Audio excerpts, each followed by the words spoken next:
Hey, greetings. It's Fred in Alaska. Thanks for joining me. Want to give a shout out to Russell Flanagan over in Dillingham. Appreciate the support. Also, there's been people complaining about evidence and all this and that. Man, I've showcased owl hoots, footprints, twisted trees, all that. I mean, I get it, but when things are showcased and those don't get virtually hardly any views, I'm not going to spend time and resources to go and do that. You know, there's so much evidence out there. If you can't accept it, then that's, hey, that's up to you, man. You don't like it, carry on. And no one forced you to come here. So anyway, what I wanted to share with you today comes from Jerry and George, Grandma and Grandpa. They're used to going to the Hope area, Aggregate Beach, from there on down Resurrection Trail, over to Devil's Pass, where there's been some things, but they never had any problems. They've been doing it for a very long time, and it was never, hairy man was never an issue. They dealt with some bears, but never has George been in an intimidating situation. He was always, the man on point, and it kept everyone safe, whoever was out with them. Well, approximately 6 years ago, him and Jerry, his wife, had 3 grandchildren with them, and they were going from the Hope side down the Resurrection Trail, and their grandchildren were, oldest was 15, youngest was 12, right in that range. And they were old enough to be out in the wild without really worrying about supervising them and them taking off into the woods on their own or whatever, kids being kids. But so what they would do is they would hike back to that state cabin and then use that as a turnaround spot and hike back, just getting them out in the woods. The biggest thing was getting them away from computers and all that kind of stuff. And hey, fair enough. I get it. Forgive me if I'm a little nasally. I'm still getting over that cold. My lips are chapped as shit. But anyway, so they head out. It's approximately 6 a.m. when they leave Anchorage. They get down there a little over an hour later because of traffic and stuff. This was right at the beginning of August. And things were starting to turn. The leaves were starting to turn, but it wasn't too bad yet. And it was a little cooler, and the bugs weren't as bad because Jerry, she was allergic to mosquitoes. So, she would flare up big time from just one bite. And, the repellents and stuff she would use would cause her to break out, which I get because I deal with eczema and stuff. So I understand that one. So they head out.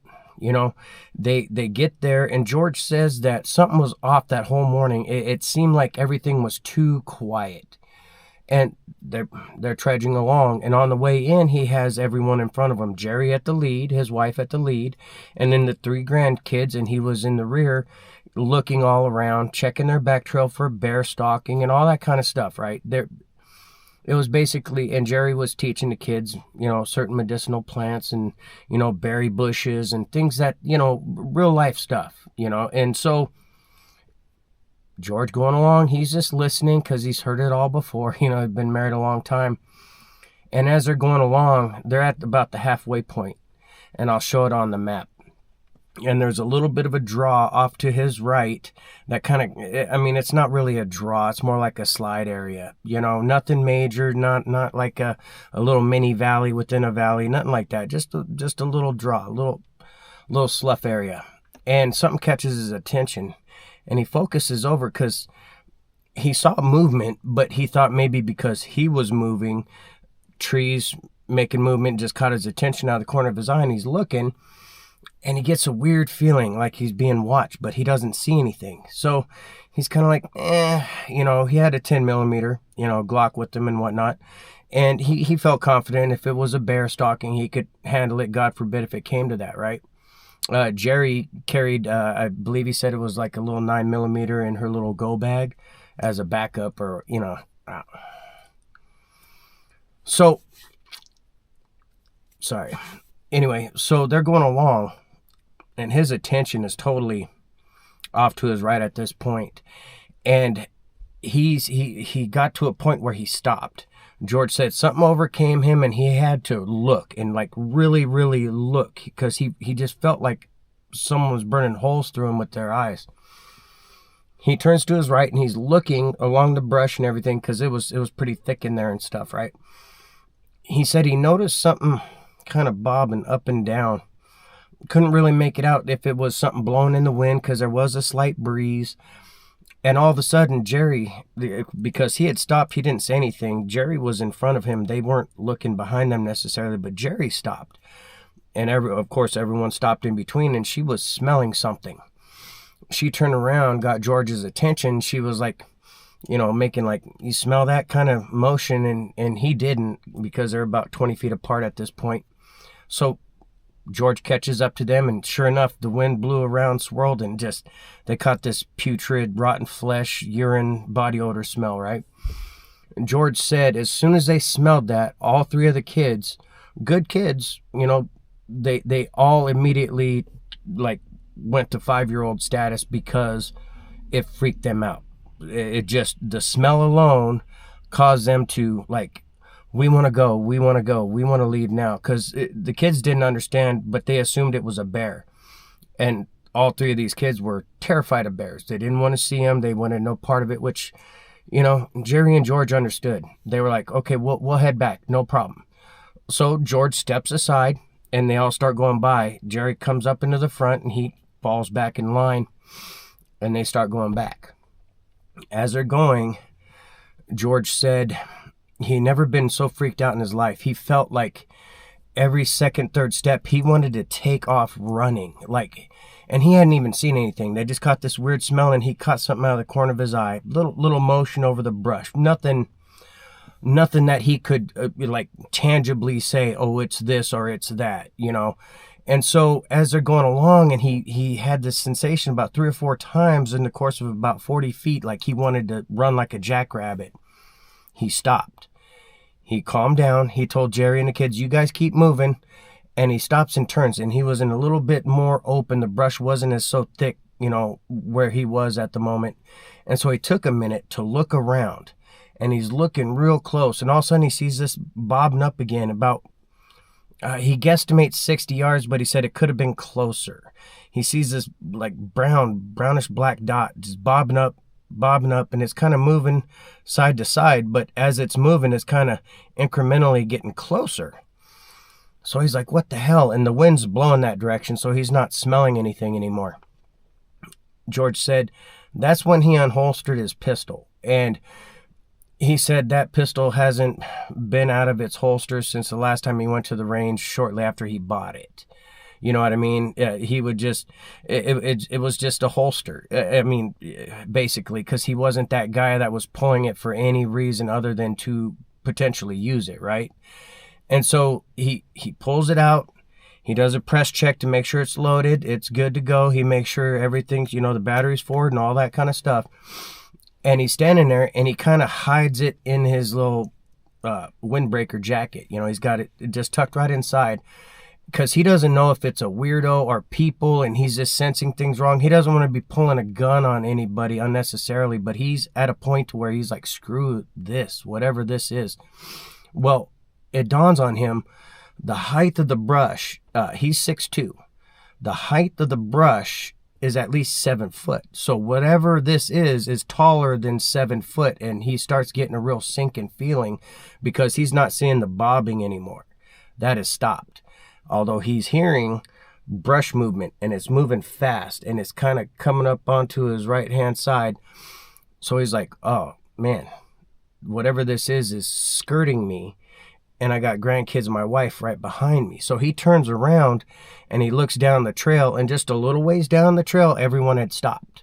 Jerry stopped the kids. She had them just calm down, let's wait. They didn't want to leave George out of eyesight, which he didn't know at the time because he was focused, but he was so thankful. Because as he's turning and following the sound, it's basically flanking him. And so he turns, he sees them that they're safe, so he keeps the gun hidden because he doesn't want to scare the kids, but he kind of trots to catch up. He catches up, and he's hearing the whole time this brush moving. And it was a good, 45 feet-ish. He's guesstimating off to his left at this point as he's going back to meet up with the kids and the wife. And when he gets up to them, he tells Jerry, start moving. and she's looking kind of freaked out, and she's digging in her day bag. He goes, just get moving, just calm down, get moving. So they start going. The brush is crackling pretty loud, but then it stops. And so he's focused off to his left for a little bit, just, trying to keep track of everybody and keep everyone moving, right? Now you got to remember, this is still relatively early in the morning. And as they're going along, there's no bird sounds. There's nothing going on. Normally that time of year, you hear the songbirds just almost 24/7. I mean, it's, grant you, when it gets dark, you don't hear them. But anytime it's light out, you hear the birds. As he's going along, still holding that pistol tucked in his little windbreaker, it gets to a point to where after the crashing stopped, he felt a little silly. He felt like the threat had dissipated. And so as he was literally lifting his jacket to slide the holster back, or the gun back into the holster, all of a sudden the brush erupts, and about 20 feet in front of Jerry, something big and brown, he said it was down on all fours, whatever it was, just whoo, like a freight train, just exploded out of the brush and cut in front of her. Not immediate, but about 20 feet in front of her, crashed through into the brush on the other side, and they just heard it taking off like a freight train. Immediately, he's like, let's get moving, because everyone stopped shocked, and that noise is happening, so the kids are freaked out. Jerry's like, what the hell? And he tells them, get moving now. So they all start continuing on moving. And as George is getting up to where this thing went through, he's looking down at the ground, trying to look at the tracks, and he sees what he perceived as a big knuckle imprint in the ground, and also a partial ball of the foot kind of track, right? And he was immediately thrown off. He stops, he looks down for a second, he's trying to figure it out. And for the life of him, he can't place it. Everything going on, this noise, he's got protective instincts kicking in. And so he catches up to the crowd, and they get a little bit further, and the crashing has stopped. I asked him about how far did he think it was, and whatnot. He said he couldn't say for sure. But then there was a scream. Now, he said the scream initially was like that of a little girl squealing and giggling, which was this big brown thing breaks through the brush, and then they hear this high-pitched squeal like a little girl giggling, and then from that it morphed into like air raid siren into murdering a woman range. He said it all happened so quickly. The giggle caught their attention, like, what? Because it was totally out of place, and then high pitch, just low to high pitch. And he said it lasted, and it scared them all to their core. Now, he didn't see what made that scream. They saw the brown, he saw what he, perceived as knuckle marks and part of the ball of a foot. But everything was happening so quickly, so he wouldn't swear on that. However, once that scream happened, they got out of Dodge. They continued making their way out. After that scream, they didn't hear anything. And he said it was within 10 minutes of them quickly moving along the trail, and he was rubbernecking all directions, right?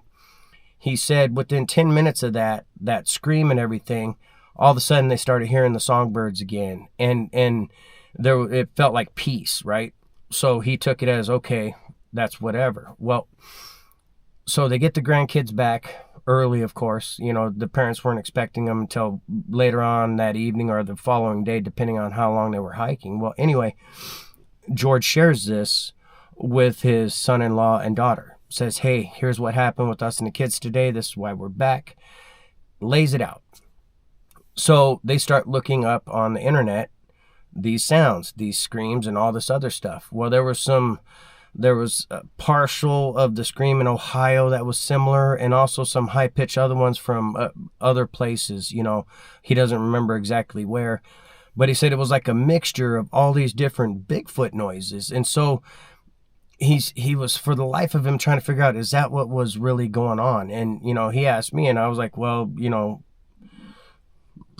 evidence being what it is, you heard this, you saw that, and it falls in line. So, just the totality of stuff. But he also told me about one of his neighbors when he was explaining this to him. His neighbor had an incident that happened at Aggregate Beach, where they find all these little aggregates on the beach down there near Hope, towards the Anchorage side. And so he said his neighbor told him that they were down at Aggregate Beach and they saw one, and it was in the trees, and it was chucking chunks of grass at them because they were just walking along the beach, him and his wife, staring down at the ground looking for aggregates. And all of a sudden they hear this weird scream and yell kind of thing going on over in the brush and trees shaking. They look over and there's this thing standing there. He said it was about 7.5 foot tall, and it started grabbing chunks of grass and dirt and chucking it their direction. Not trying to hit them, but throwing it near them to kind of run them off. And which is right in the same area. If you're running north-south, it's just right there. And so, with all this other stuff, it really shocked George that once his eyes were opened, just how many people have had these like weird experiences, no matter how brief, and they don't talk about it. You know what I mean? No one talks about it. And that's what I'm trying to do here at this channel is change that. People need to talk about it. Your neighbors need to know the dangers. Nothing happened, with George and Jerry and the grandkids. Nothing happened. But who knows? There's also other instances of things going sideways. Houses getting hit, things being thrown at roofs, rocks being thrown at people. The list goes on and on. So anyway, I want to thank George and Jerry for sharing that. Jerry, her whole response was very, she's definitely not, they haven't been back out that way. They've found other places to go hike where they feel safer, Kincaid Park, Earthquake, the Coastal Trail, things like that. But they haven't, unfortunately, they haven't been back out to where they've been going for a very long time, and that's unfortunate. But, once something like that happens, what do you do with that? A place you've been going your whole life, all of a sudden, 1 20-minute stretch of time, all that is killed. It totally deflates and destroys people's, not their whole life, but at least their joy out in the outdoors. It's just a shame, and it freaking kills me. But anyway, I want to thank you guys for joining me, and we'll have some either telephonic or in-person interviews here shortly. Scheduling's a bitch. I've been sick, and so those things are in the works, and there's also some things outside of the Hairy Man that are going to be showcased and shared telephonically that are pretty damn interesting and pretty freaky. But thank you guys for joining me, and we'll catch you guys soon.